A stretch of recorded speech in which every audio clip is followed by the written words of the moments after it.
Today's podcast is brought to you by Audible. Get a free audiobook download and 30-day free trial at audibletrial.com/spookshow. Then go over to morbidlybeautiful.com as we are now part of the Morbidly Beautiful Podcasting Network.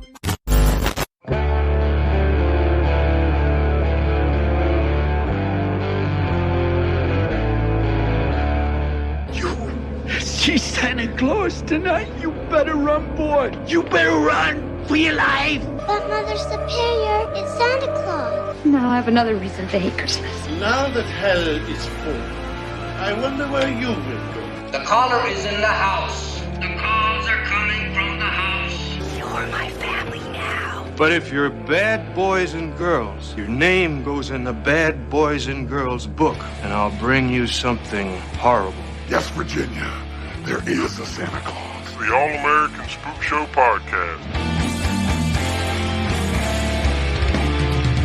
Hello and welcome to the latest edition of the All-American Spook Show Podcast. I'm Josh and I'm joined here with Donny. Yo. The professor is on the road going to and from different holiday events. Basically, so is Will. So it's just going to be the two of us this week. We're not going to have a surprise appearance like we did 2 weeks ago at the end of Bloodbeat, where Smoke kind of rolled in and gave his 2 cents. That's not going to happen today. He's a little too busy to do it, and Will's got his stuff. So it's just going to be, you're just going to be celebrating the holidays with Donnie and I. So yeah. So what better way to celebrate Christmas with Josh and Donnie here on the All American Spook Show Podcast while we talk about the Advent calendar from 2021. Yeah.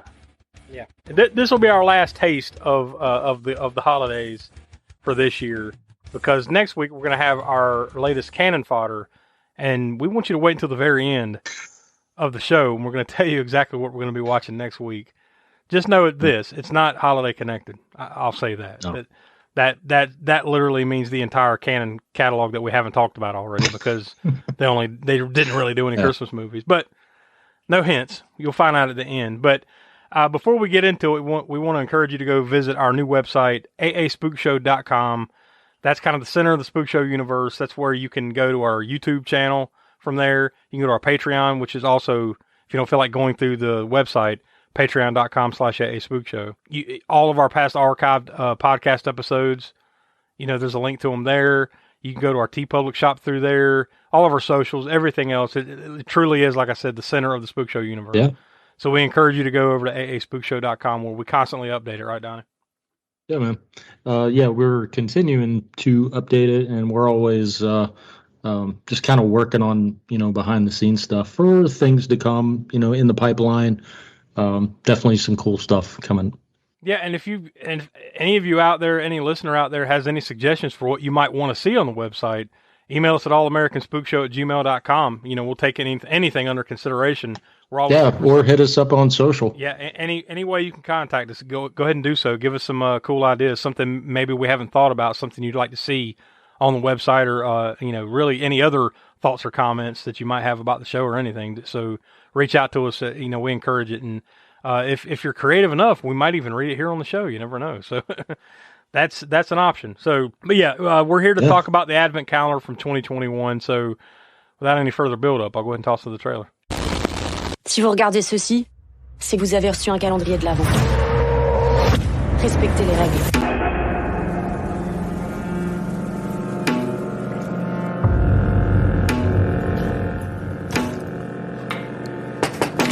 Surprise! Qu'est-ce que tu fais là? Joyeux anniversaire. Un calendrier de l'Avent?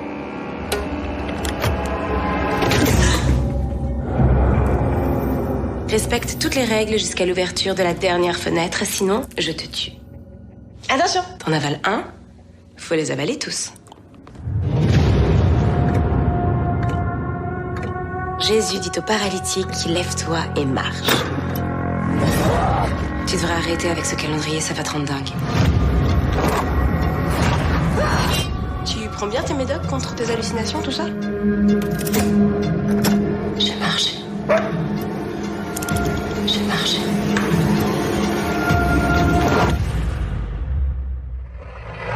Bon anniversaire. Tu devrais arrêter d'avaler toutes ces saloperies là. Ton calendrier va exiger d'autres sacrifices. Personne ne va devoir mourir. Cette nuit, tu me fous la paix. All right, so that was the trailer for the Advent calendar. Now, it wasn't until we hit play on the trailer that we realized, I should have thought about it beforehand, that was in French. So, unless you understand French, you're probably like, what the fuck was most of that? But let's just assume that you've probably watched the movie and that you knew that. Let's assume that. And if you haven't watched the movie, we always encourage you to pause this right now, go watch it for yourself. It's available on Shudder and probably a few other places, and come back and listen to the rest of this, and then you'll understand what you just heard a little more at the least. And we'll also encourage you, and we always put the YouTube link of the trailer down in the show notes. So we also encourage you to click on that and go watch it, because they do give subtitles when you're watching it. So yeah, it's just if you don't feel like watching the movie just yet, that's how you should probably watch the trailers. At least then you can read and understand what the hell's going on. But we haven't done too many foreign language films, here on the Spook Show. We haven't. I can remember doing Terrified. That was like Spanish or something, right? And it seems like there was one or two others. I'm just like, well, Summer Camp from 2015. That was Italian or something, right? It was subtitled. Yeah, it was something. Yeah, they're kind of hit or miss. At least some of the ones that we've covered. But like you mentioned. Do you think it's because it takes you out of it a little bit, that the fact that you have to stop and read it, do you think? Or no, I don't think so, because, you have trying to think of, we just haven't done them. Well, I just thought of Rare Exports was another one, but I believe, wasn't that kind of mixed though? I think there was some English in it, but for the most part it was like Swedish or Finnish or something like, I think it was Finnish. Yeah, we've done a few, but we haven't done a lot. But not necessarily that it's because we're avoiding foreign, films. It's not. It just hasn't. It's just, a lot of times the way we go about choosing them, or kind of leaving them up to polls and stuff like that, there just hasn't been a lot. So this is one of many more, I'm sure. But we'll get into how this one fell for us here in just a little bit. But before we dive in, I'll throw out some of the usual information. And I'll be honest with you, I couldn't find as much information on this one that I normally can find about films. Maybe that's the fact that it is, a French film. Maybe that's because it just came out, a year ago. Yeah, I don't know. But Merry Christmas, right? It was released December 2nd, 2021. So just last year. Here in the United States on Shudder, and I'm not sure other services around the world, but here in the U.S., that was the date on Shudder, by Sombrero Films, CD Films, and it was distributed by Universal Pictures Video. It was unrated, total runtime of 1 hour and 44 minutes, so a tad on the longer side for the kind of movies we watch. Yeah. And on IMDb, it's listed as a horror/thriller. And I did find a worldwide gross on this, though. I couldn't find a budget. But I did find that worldwide it made $457,000, which isn't much. No. I'd say at best about what it cost them to make it. I would imagine probably less. Yeah, you say about an hour and a half on typically longer than what I think that's right around the. But no, this is an hour 44. I'd say on average what we watch is probably somewhere around an hour 25, hour 30, right? So this is a tad longer. A tad longer. Yeah, typically if it's closer to 2 hours. Which, you're creeping. You round up, you're creeping here. You're only 16 minutes shy of 2 hours. And any movie, unless it's really good, like, fucking Jaws or The Shining, one of the, It, right? Like some of those ones that we've really loved. Unless it's that, man, it's like, it becomes a chore after about 140. 135, 140. That's my, fuck, let's just get on with it limit. That's just me. But, But and from what I could tell, most of that $457,000 that it made was in France. So there you go. It was directed and written by Patrick Ridgermont. He also did Dead Man Talking, and he's been an actor in a lot more than that he's actually produced and directed and written and everything. And almost everything. And by the way, it's the same way with this entire cast. Almost everything they've done is all French television, French movies, stuff like that. So we're not as familiar with it, or at least I can speak for myself. I'm not very familiar with the people involved with this. It stars Eugenie Deron as Ava. Most of her career that I could tell, just television, movies, TV shows, lots of that type of stuff. Honorine Magnier as Sophie, and Clement Oliveri as William. Background, I couldn't find anything. Like, as far as any interesting tidbits, there really wasn't much to go over. There's really not. I mean, it's a fairly recent release, and basically everything that you've heard, that's basically what we've got. Yeah. All right, so that's pretty much all we had. So with that in mind, I'm going to go ahead and toss you to the usual spot that we do for Audible. For you, the listeners of the All-American Spook Show podcast, Audible is offering a free audiobook download with a free 30-day trial to give you the opportunity to check out their service. So as we do, I jump on over to Audible, and I found a couple interesting titles here. One is very obvious. I just typed in Advent Calendar, so you get a book about the Advent Calendar by Stephen Croft. That one is 8.5 hours. Can you imagine? 8.5 hours of learning about Advent calendars, I guess? No. I'm going to assume this is more like less fiction and more like nonfiction, whatever. But yeah, that doesn't sound appealing to me, but maybe to you. But we did find something that's very appropriate here for what we're about to talk about with this movie. It's called Let It Slow. An Advent Calendar with a Difference by Stephen Cottrell. That one is just over an hour long, hour 16. So yeah, that's about all you need to know about. You do go type in Advent Calendar. You'll see. I got 72 results on random stuff here on Audible. So if you want to go type that in, and if any of that interests you, to download your free audiobook today, go to audibletrial.com/spookshow. Again, that's audibletrial.com/spookshow for your free audiobook. So there we have it. So I guess we can just go ahead and jump into this thing. I mean, since we don't have much background stuff, and it's just me and you, Donny, right? We got to get through this thing. We got to make it to the holidays. I know we got a little less than a week until we're opening up presents, but I got some wrapping and shit to do. I got some shopping to do. So let's just get to it. Let's just get this. Let's just get to it and get it over with. Let's put this one to bed. Yeah. So this one, really, as we do here lately, I'll hop over to IMDb, and I'll look at their plot summaries that they always put on there. And sometimes you have some submitted by random people. Other times, it's just like one sentence thing. And we've got a few here, so we can set it up that way. I'll read the simpler one. Eva is a paraplegic.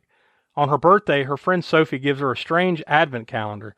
It's not the traditional treats you find when you open each drawer, but quirky gifts that are scary and get bloodier.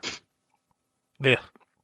All right, here's a slightly longer one, submitted by WTF Films on IMDb. Ava, an ex-dancer, is now living in a wheelchair, unable to walk. When her friend Sophie gives her an old wooden antique advent calendar before Christmas, she realizes each window contains a surprise that triggers repercussions in her life. Some of them good, but most of them bad. Now Ava will have to choose between getting rid of the calendar or walking again, even if it causes death around her. And then one more, even more slightly longer one. This is the last one, submitted by fella_shibby at yahoo.com. A physically challenged woman, Ava, living alone, receives an antique advent calendar as a birthday present by her best friend. After opening the antique box, Ava finds a candy and a warning wrapper stating that once you eat one candy, you have to finish all by eating one a day. At first, Eva doesn't take the box seriously, but later when she receives a call on her dead phone by her Alzheimer's dad, what the fuck? What a way to put that.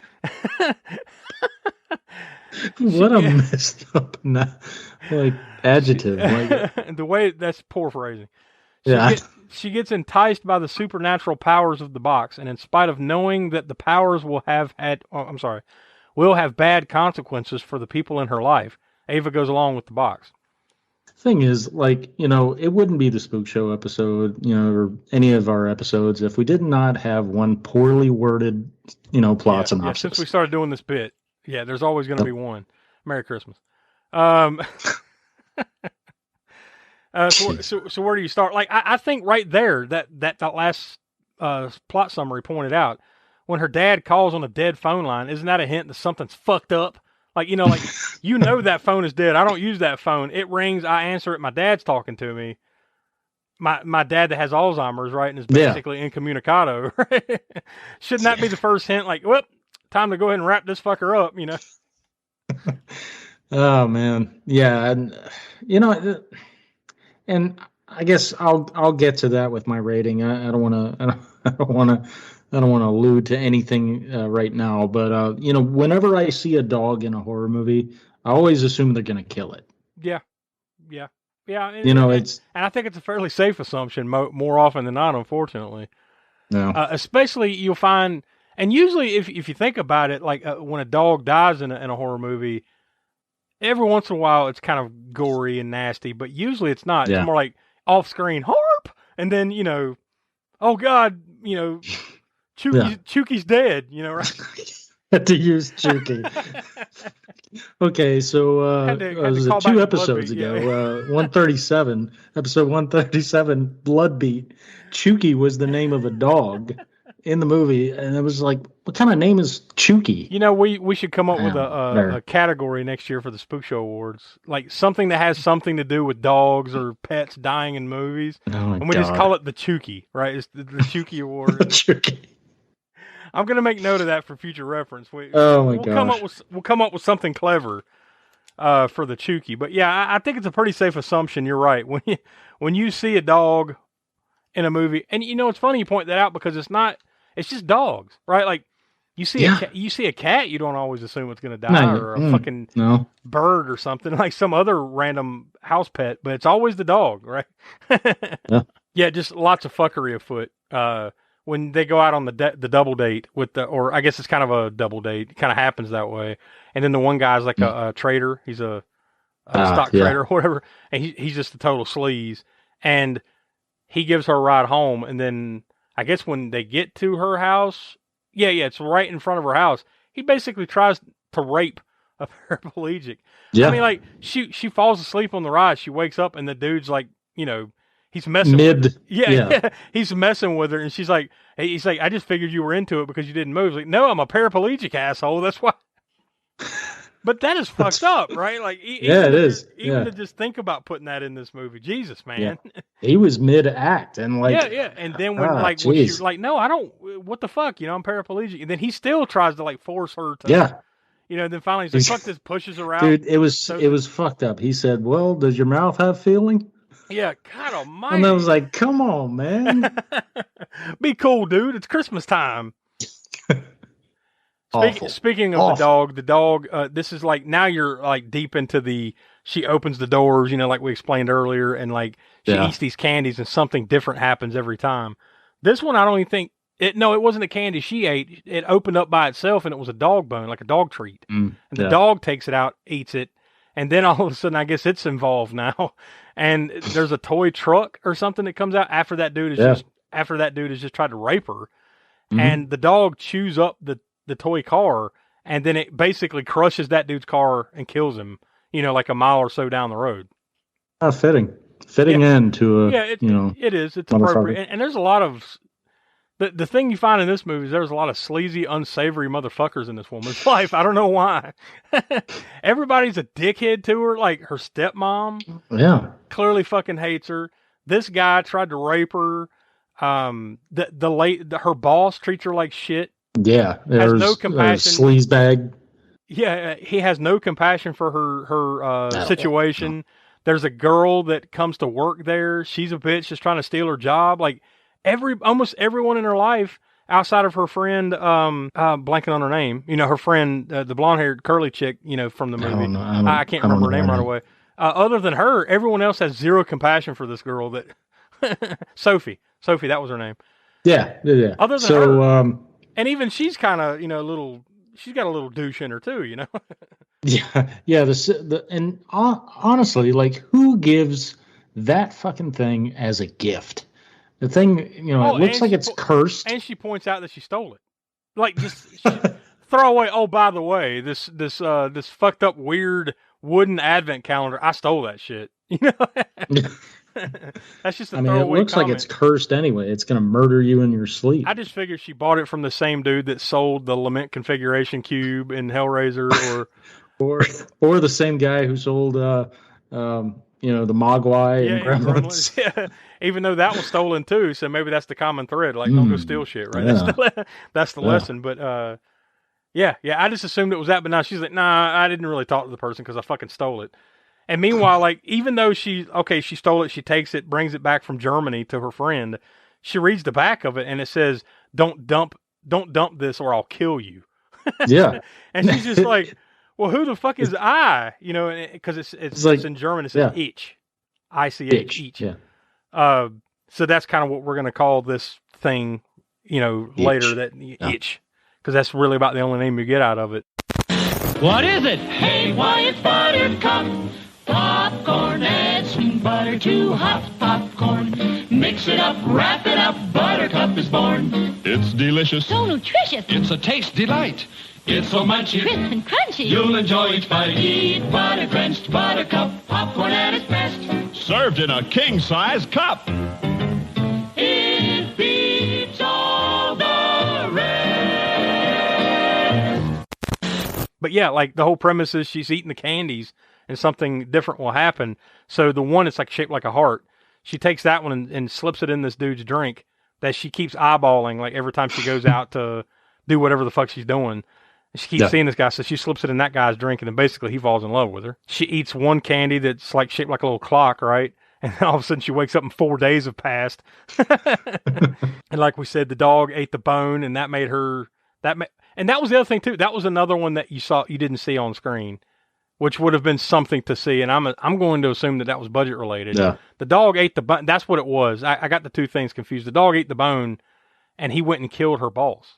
The dog did. You just don't see it happen on screen, right? Remember, that was two unrelated things. Remember, the car, that's true. The car came out of there, and then the dog's like, "Ooh, a car," and then just chewed it up. Completely unrelated. The dog ate the dog bone, and then went and killed her boss. But you don't see it happen on screen. The dog just shows back up at the house all covered in blood. So, yeah, I think it would have, added to the gore of the movie if they'd have thrown that in. Like, maybe that, like I said, budget related. Maybe, dogs are notorious to work with. Maybe that's why they didn't show it. But yeah, who knows, man. And she takes the candy a little bit later on, and essentially, it makes her walk, although she's kind of unconscious to it, right? Like, she takes it, has a seizure reaction or something, and then she wakes up the next day and she's out in the middle of the road, like clutching the calendar, and somebody, I guess, or the guy, they find her. They find her, and apparently she had walked. So that happens a couple more times until eventually, like, she just gains the ability to walk again. William, who, like I said, is in love with her, he's her boyfriend now. He comes into the house and he takes the calendar, and of course, he tries to dump the calendar. I think he takes it down the road and like throws it in a river or something, right? Yeah. And then this is the first appearance of each. You see him like come out of the water, drag the dude into the water, and drown him just for dumping the calendar. And then like there's a kind of a weird back and forth where like she's in a swimming pool and she goes under and sees this. I thought that was pretty cool though, when she went kind of under the water, sees William dead underwater, right? Comes back up, and now she's in the river. Like, she's teleported from the pool, the swimming pool, to like she's in the middle of the river. Now, I know we're probably maybe 10 minutes into this episode, maybe, something like that. Maybe, I'm sorry, more than 10 minutes. Probably 10 minutes into, the, hit by hit. Yeah, just talking about it. But no, like up until this point, to me, this movie was so slow. It was very, very slow burn, which I typically do not like at all. Yeah, I don't like slow burns. Up to this point, other than seeing the traitor sleazeball that tried to rape her die with the car thing, right? Mm-hmm. And the dog killed her boss that you didn't see. So really, up to this point, the only thing you've seen is that car, like spinning out of, I guess getting spun around and rolled up because the dog's chewing the toy and the guy died. So that's really about all you've seen, honestly. And just the fact and the fact that, like I said, everyone in her life is a piece of shit. So that's really about where you are. For this to be, just right at, an hour and 40 minutes, it's just, God, man, it takes too fucking long to get to the point. And we're blowing through it here. Like, we're hitting the high points. Yeah. I mean, like, we're probably already about an hour into the movie here. Right. Just hitting the high points. It's definitely slow. I do think it picks up the pace a little bit later on, but at first, it's very slow. But, for this kind of premise, I guess they're kind of show you, not only that she has a shitty life, obviously, very obviously, but how much she would want to actually get out of this situation because she does have a shitty life. So clearly it's almost like the forces of whatever the hell is going on here with this advent calendar have kind of sought her out one way or another to take advantage of the fact that she's a desperate person that would, but ultimately you come to the conclusion of like, why any of this, right? Like, why is this thing granting wishes of people? Like what's the point of it? Like, why does this advent calendar box exist? What does this monster get out of it other than just to come along for 25 days and torture some soul and then go away? Like, right? I mean, otherwise, what's the point, Yeah. There's nothing that it gains out of it. Does it get the souls of the people that are sacrificed? I don't know. If it does, they didn't really explain that. So that was the only part that I had a little bit of a hang up on with it. But, she eats another candy. It was like a mirror candy or something where she kind of goes into this.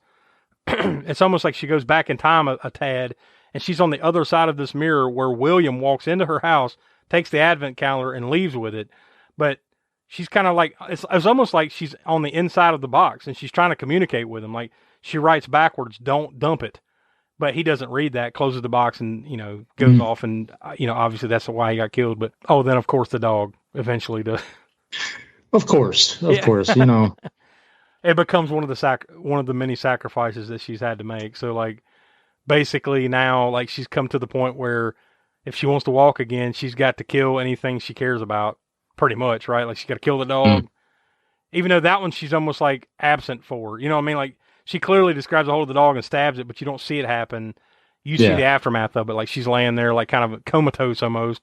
She's just killed her dog. So one of the candies is a little blue pill, and it's got like the little outline of a dick and balls on it. So it's clearly like a what are they? I'm blanking on what the red herring. Yeah, but like something. Instead of her taking the pill or the candy, her friend Sophie takes the candy out and like. Her friend Sophie takes it out and like puts it in her bra or whatever, and then says, "Oh yeah, it was a piece of gum that was in there." So she chews the gum and nothing happens.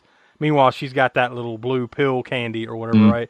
She gives it to her boyfriend Thomas when they kind of have a little let's take a trip out of town kind of thing, and then Thomas takes the pill. At first, I thought like, man, this thing's gonna make like this dude's gonna take this pill and he's gonna fuck her to death. But no, that's not the way it happened. Like basically, I guess because Sarah wasn't the one. Was that her name? No, not Sarah. I'm thinking of Sophie. Yes. No, Eva. Ava's the main chick. Eva. Because Eva didn't eat the candy. That dude did. Each shows up, kills Thomas, and then, beats the shit out of Sophie and then eventually kills her. And then makes her, I guess, do what she's supposed to do. You got any explanations for the whole blind painter scene? Just other than the fact that I guess that was kind of explain what has happened, that this has happened before, right? I mean, by this time, I was just ready for it to be over. If we're being honest, that's probably going to reflect in my rating. But I think his sole purpose was just to say, all right, this has happened before, and he basically made sacrifices. Now he's dealing with the repercussions of his the sacrifices that he made, because now he's a painter that can't see. So I guess that was and I think it also kind of helped point out how kind of the way it ended. With the fact that basically Ava had to make a choice. Either take that last candy, eat the last candy, and you'll go back to December 1st like none of this shit has happened. Or don't eat the candy and you'll be able to walk. Yeah, walk again. You'll be able to walk again. Like, but all the things that have happened really happened. Like, William's dead, your dog's dead, your dad's dead, because that's one that comes up. She walks up. She kills her dad right after she just killed her stepmom, who was a super bitch, by taking the calendar and throwing it in the fire. And then, no, she gifted it. That's what happened. She gifted the calendar to her stepmom. Her stepmom, who hates her, said, "Fuck this," throws it in the fire. Each appears and throws her in the fire. And then she walks in and like, her dad kind of comes to his senses for a moment, like, all right, it's time for your sacrifice, because he's kind of encouraging her, like, I want you to live your life. I want you to walk. Just do it.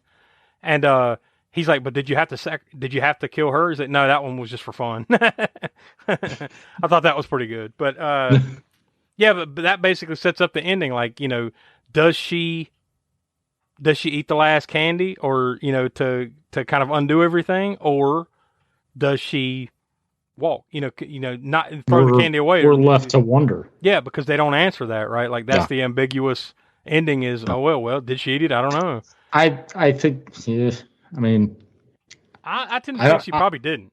But I'm going to say that she didn't because she went through all of this. Yeah.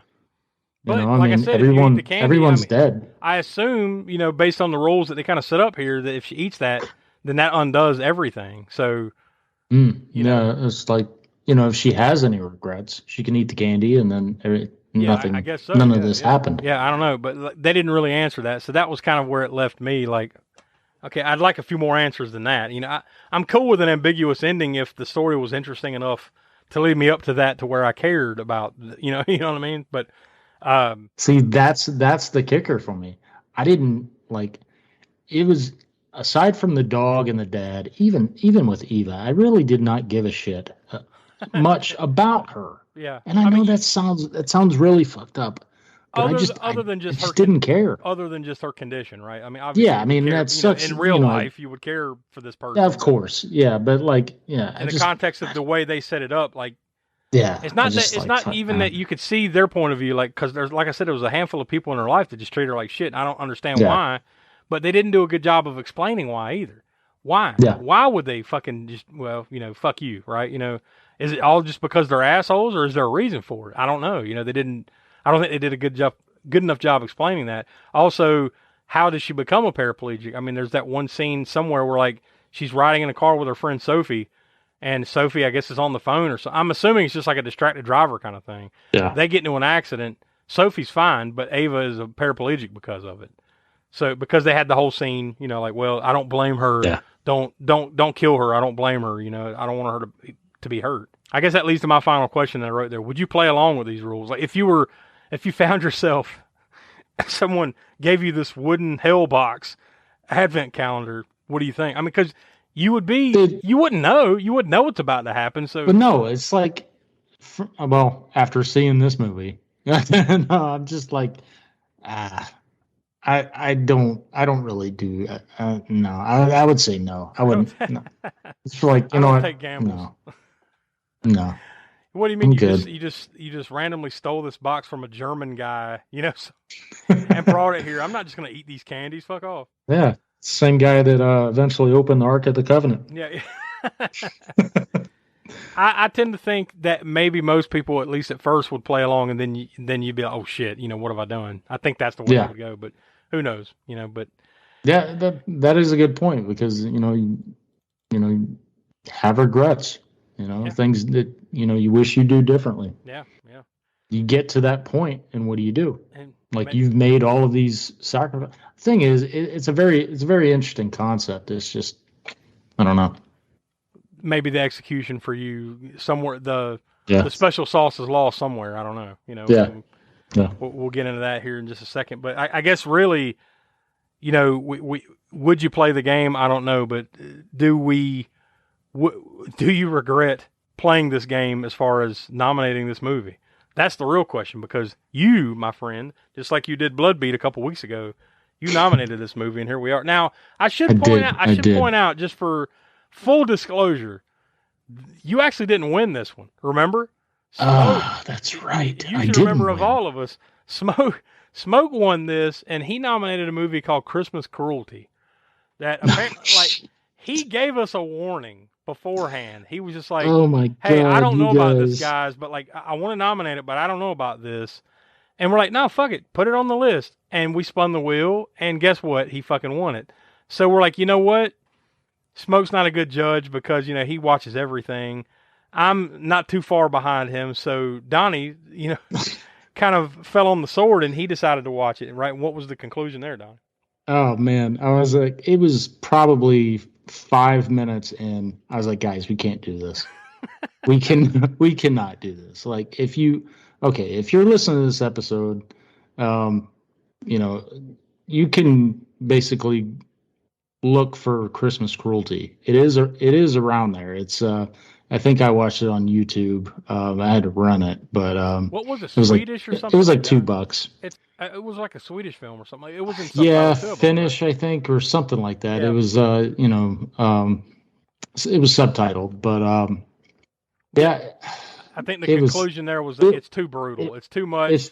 It's too much. There's multiple brutal rape scenes, and there's the death of the murder of a baby, which is literally in the first 5 minutes. I'm and just like, not recommended for our pre-Christmas. No, this was not viewing. No, I was like, guys, not that there really is ever a good time to watch a movie that's so brutal like that, but not less than a week before Christmas. It's probably best that we just stow that one away for another day. Maybe we get to it, maybe we don't. I don't know, but I felt like I said, in the interest of full disclosure, I thought it was interesting to bring that back up. That I had forgotten about it. Yeah. But I wanted to purge that from my mind. After watching it, I was like, oh man, that's right. Shit, I did watch that. Fuck. Sorry to bring up the PTSD here right before Christmas, but I felt in the interest of full disclosure, because you came in second on your movie, The Advent Calendar, came in second in this wheel spin, so that's why we landed on it. So I'm thinking either way, you're to blame here, right? You got the shit in the stick. It is my fault. You really got the shit in the stick either way. Awful. You had to watch Christmas Cruelty and judge whether we should do it or not, and you quote unquote won with the Advent Calendar. So it's all coming up Donny here for the holidays. That's the conclusion I come to. Anyways, glad you find this amusing. That's my version of Christmas Cruelty, is getting to laugh at your pain here at the holidays. So Merry Christmas. But anyways, so we'll go ahead, since Will's not here, we don't get the kill count. Professor's not here, we're not going to get the gore score. But Donny?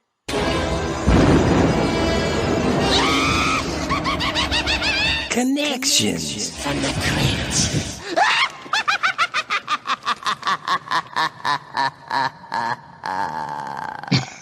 Always like to let it finish, man.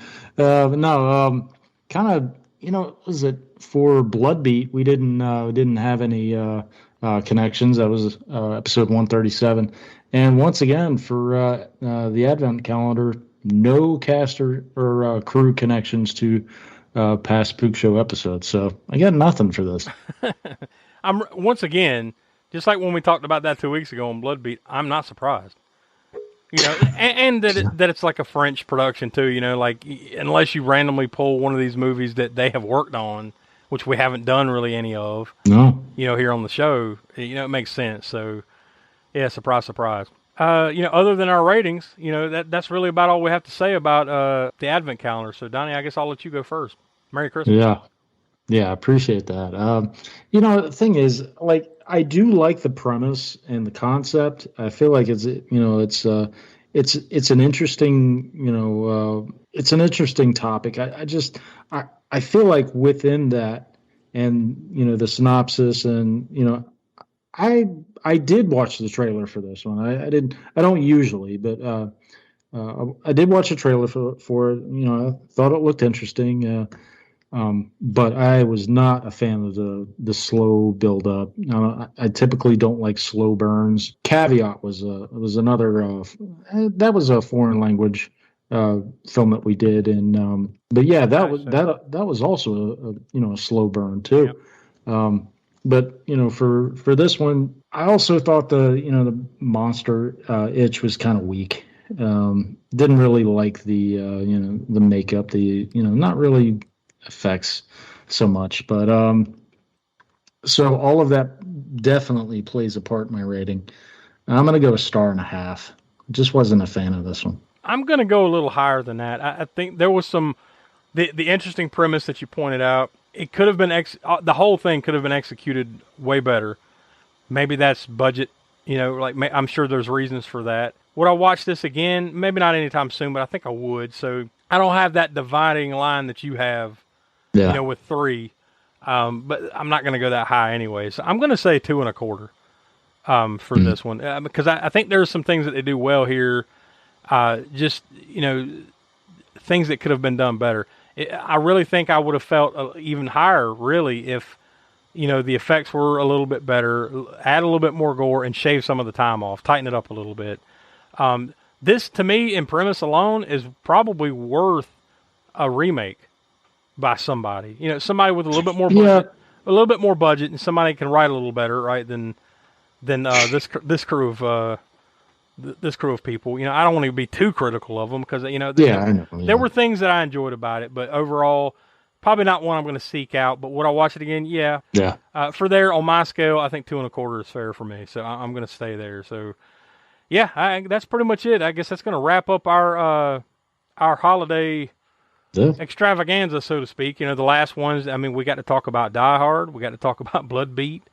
We went through all the list of Christmas slashers that we loved and didn't love on our latest Spookshow Spotlight, and now we just did the Advent calendar. So that's Christmas. That's Merry Christmas from the Spookshow gang here for 2022. Die Hard was, I would say, is definitely the highlight of all of this, without question, right? Oh, certainly. Yeah, definitely. I mean, it's always a fun movie, and God, what a fun episode that was too. That was awesome. Yeah, and we encourage you to go all, if I'm going to have you, listen to any of these in particular, if you've made it, today and you haven't listened to last couple episodes, I would encourage you just to drop back to episode 136 for Die Hard. That was our last Cult Corner. And it was fun. That was a lot of fun to talk about, and we encourage you to go see Die Hard. And but yeah, so we'll leave it there. But before we completely close the book on the Advent calendar, I'll throw out what the experts, so to speak, had to say about it. IMDb. Now this isn't the expert. This is just people voting. IMDb, it got 6.3 out of 10 stars, which is actually on the higher side for a lot of the movies that we do. 6.3. Yeah. I noticed that, and I was just like, yeah, man, I don't get it. But that's me. Metascore of 51. Now, that's out of 100. Metacritic does, 0 to 100. 51, so mid, almost right down the line. But on Rotten Tomatoes, even more interesting. Tomato meter, 81%. And the audience score was 62%. Now, you could see where this would be one of those kind of movies that critics might be like, oh, yes, the intricacies of the plight. No, the thing is, I wanted to like it more than I did. I just didn't. But yeah, we're going to move off the holidays now. And the only reason we are, because we were going to try to eke out one more holiday movie, but we couldn't do it because next week on our rotation, we're going back to the Canon Films catalog with our latest Canon fodder. And we could not, we even talked to Austin Trunick. We could not come up with anything that we felt would be fully appropriate to watch at the holidays. Canon didn't really make anything. So it's almost like the damn situation we ran into back in Camp Spookshow last summer, where we ended up having to watch Hot Chili because they didn't make a summer camp movie, right? So we figured instead of trying to shoehorn something on a loose premise, on some loose connection to Christmas, we would just say, you know what? We're done with Christmas, and we're just going to truly randomly pull a Canon Films catalog movie. So we landed on Pirates from 1986. It's Roman Polanski's Pirates, to be exact, from 1986, starring Walter Matthau and a bunch of other people you've probably barely ever seen. I'm going to read you the one-sentence synopsis on IMDb. The adventures of pirate Captain Red and his first mate Frog. That's it. Yeah. So we're gonna find out whether this is I was going to say crap or not, diarrhea, but this isn't even crapster piece. This is fucking cannon fodder. So this is cannon fodder. Merry Christmas to us, right? That's our after dinner mint after the day after Christmas. That's the gift that keeps on giving. Yeah. Right between Christmas and New Year's lies hell, apparently, and we're going to find out with Roman Polanski's Pirates from 1986. So join us next week. Most importantly, we want everybody to have a happy holidays, Merry Christmas if you celebrate it, whatever you celebrate. Yeah, definitely. You'll have a good one. Or equal opportunity, Kwanzaa. Amish Christmas or Amish. Or if you're one of those people that doesn't celebrate anything at all, just have a good Sunday. How about that? If you don't celebrate anything, either way, Merry Christmas, Happy Holidays. For Will, Professor Smoke, I'm sure they would echo what we just said. And for Donnie, I'm Josh. We are the All American Spook Show podcast, and we'll talk to you next week. Good Lord. Cannon fodder, pirates.